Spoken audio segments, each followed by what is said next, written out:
Olá, tudo bem? Eu sou o Oládio Pereira, seja muito bem-vindo ao canal Cavacos do Ofício.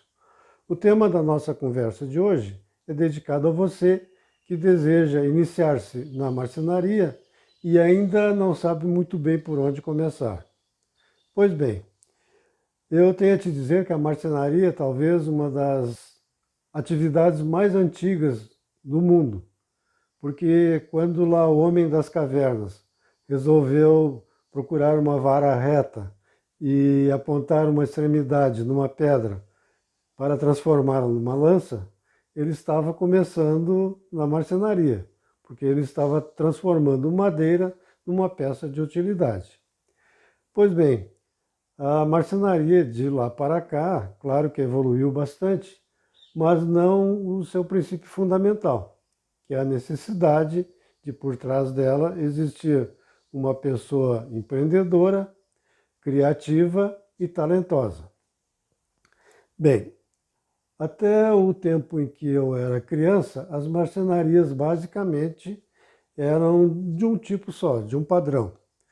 Grandes galpões, grandes oficinas, com máquinas grandes, pesadas, robustas, caras, e eram generalistas, ou seja, elas faziam de tudo. Móveis sob medida, a maioria das vezes eram feitos de madeiras nobres e faziam desde o berço até o ataúde no final da vida da pessoa. De lá para cá, tanto as marcenarias como as máquinas e ferramentas se especializaram muito. E ainda existe aquela marcenaria convencional, mas hoje existem máquinas especializadas para os vários segmentos que a marcenaria foi tendo com o passar do tempo. E aí que começa o primeiro item importante para você pensar.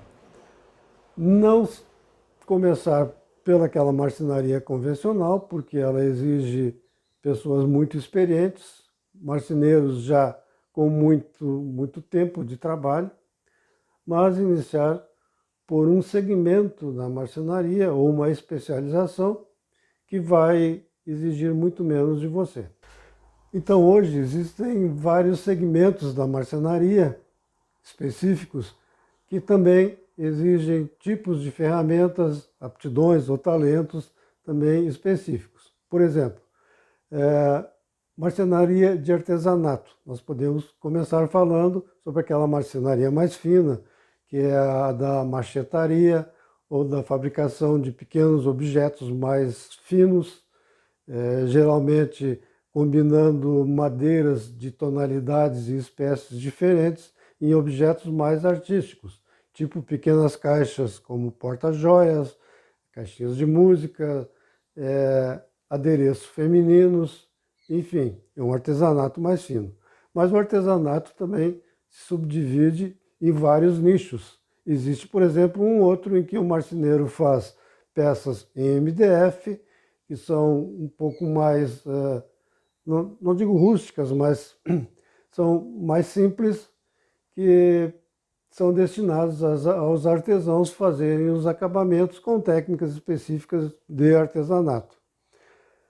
Dentro da marcenaria específica ou nichada ou marcenaria especializada, eu posso citar para você, por exemplo, a marcenaria de móveis de bambu.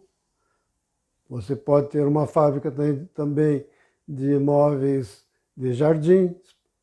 Você pode ter a fabricação de brinquedos pedagógicos infantis. Você pode também fabricar, se morar numa cidade turística, por exemplo, fabricar souvenirs, né, ou pequenas lembrancinhas para a venda, como artesanato. Enfim, existe uma grande variedade de possibilidades dentro da marcenaria. Uma delas também é a de móveis planejados, ou seja, móveis fabricados com chapas pré-industrializadas, que são os móveis de MDF, compensados, aglomerados, enfim.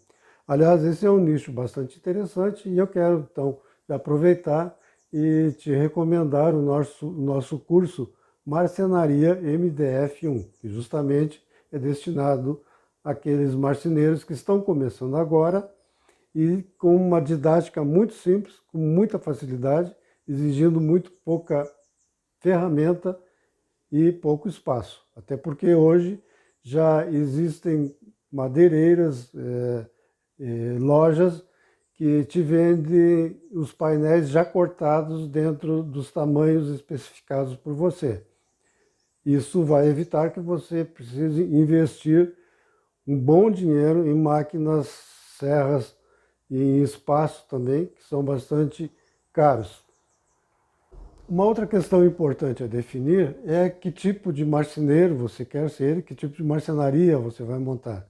Se você já tem uma outra profissão ou uma outra fonte de renda, como eu, que já sou aposentado, e você quer iniciar como um marceneiro hobby, ou se você quer iniciar já com um tipo de marcenaria que vai trazer ajuda na sua renda e quem sabe até se transformar na sua profissão.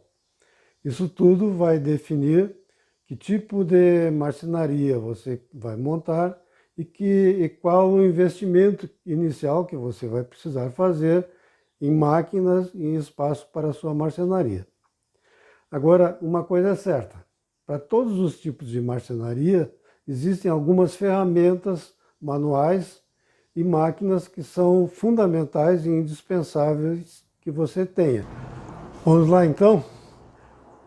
A primeira coisa que você precisa ter é um bom suporte, uma boa mesa ou bancada. Eu tenho esta bancada aqui, muito boa, antiga, mas eu tenho ela há pouco tempo porque foi uma herança. Há mais de 30 anos, eu trabalho com uma pequena bancadinha que eu tenho, que você está vendo aí, que me acompanha há muitos anos e é muito boa. O principal de uma mesa ou de um suporte para você trabalhar é que ele seja forte. Isso você pode conseguir madeiras mais grossas numa madeireira e fazer a sua própria banca. Ou se você mora num grande centro, também serve aquelas bancadinhas hoje industrializadas, que já tem uma pequena forma de aperto no meio. São pequenas mesas, também servem muito bem para iniciar o seu trabalho de marcenaria. Bem, dito isso, então, passamos às principais ferramentas. Para a fixação, é importante você ter alguns grampos. Esse tipo aqui é um grampo bem barato, que tem por aí, e são fundamentais para a fixação do seu material à sua mesa, à sua banca. Tem diversos tipos de grampos, esses aqui já são maiores, mais robustos, e você precisa ter no mínimo 2 grampos. Depois você vai ver que com o passar do tempo vai ter necessidade de comprar mais e ter vários grampos, porque eles sempre são muito úteis. Pois claro, o velho e bom martelo e uma torquês. Pregos e parafusos. Embora o marceneiro não deva usar muito, nem abusar muito dos parafusos e dos pregos, eles em determinadas ocasiões são importantes. Materiais de medição, um bom esquadro, o velho e bom metro ou uma trena e lápis. Pode ser o próprio lápis escolar mesmo. Você pode optar por ter uma régua ou eu uso muito alguns perfis de alumínio, que eles também são bastante confiáveis.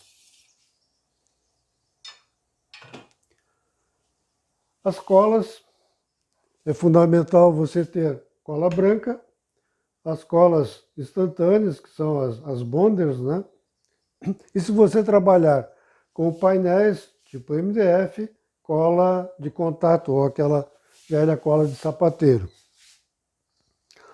Um bom serrote, eu utilizo o serrote de lombo duro, são esses serrotes que tem a parte de trás reforçada.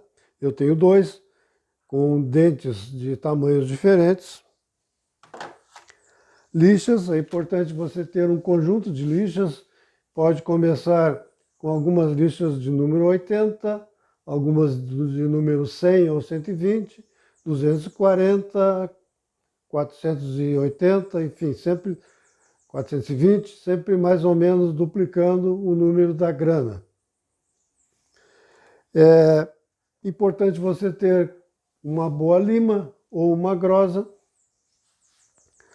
E é uma ferramenta indispensável, aliás, a única ferramenta elétrica que eu indico para você começar é uma furadeira parafusadeira.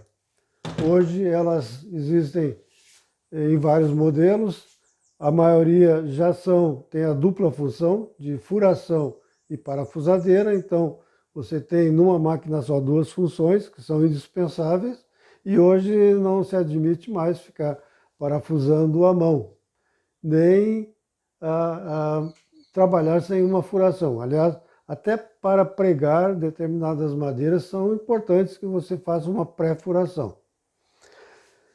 E uma furadeira, uma parafusadeira também vai ser muito útil no seu lar. Mesmo que você desista de ser marceneiro, ter uma parafusadeira nunca é demais dentro de uma casa, porque sempre vão ter oportunidades que você precisa fazer uma manutenção, apertar um parafuso e você vai usá-la.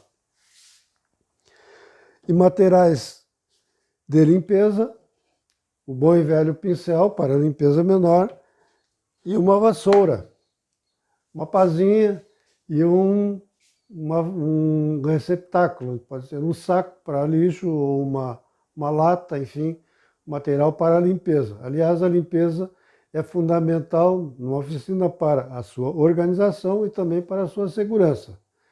É muito comum acidentes ocasionados por tropeços em pedaços de madeira, em materiais caídos no meio da oficina. E por fim, eu deixei por último, os materiais de segurança, que eles são também importantíssimos.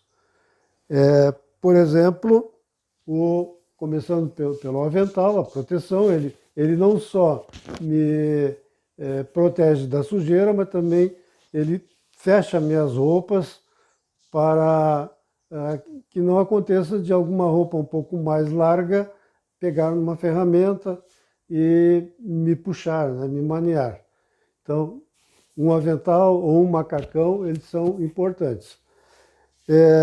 A máscara em ocasiões especiais, né, quando você utiliza máquinas de corte, principalmente em serra circular, quando você faz lixações, a plaina, enfim, trabalhos em que haja liberação de pó, é muito importante o uso da máscara, porque algumas madeiras e alguns materiais, como o MDF, por exemplo, que tem componentes químicos também, podem ser muito prejudiciais às suas vias respiratórias.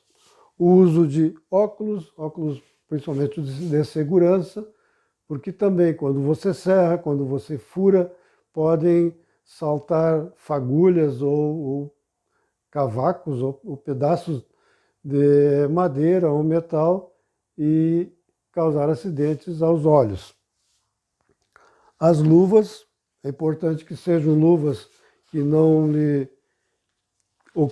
lhe causem problema com o tato, e também luvas que sejam bastante justas. Você deve escolher luvas em que não haja a sobra de pontas nos dedos, porque isso também, a luva, ela é importante para a proteção das suas mãos, principalmente contra farpas e alguns materiais mais ásperos, mas também se houver pontas sobrando na ponta dos dedos, pode ser enrolado numa máquina e ela também causar um acidente. Então é muito importante você ter luvas próprias e experimentá-la antes de comprá-la. E eu colocaria também alguns trapos para limpeza, né, trapos e pincéis para limpeza fina das peças que você está trabalhando. Basicamente, são essas as ferramentas. Quanto ao espaço que você precisa, o que vai determinar é o nicho de de marcenaria que você tem, de atividade. Então, isso vai variar muito de acordo com o tamanho das máquinas que você vai ter, o tamanho das madeiras, que são determinados pelo tipo de atividade. Eu acho que, por enquanto, nós vamos ficar por aqui. Existem outros temas também relacionados à marcenaria que nós vamos abordar em outros encontros, porque, por enquanto, acho que já está de bom tamanho a nossa conversa de hoje. Então, uma boa escolha para você e sucesso no seu novo empreendimento. Tá bom? Até breve.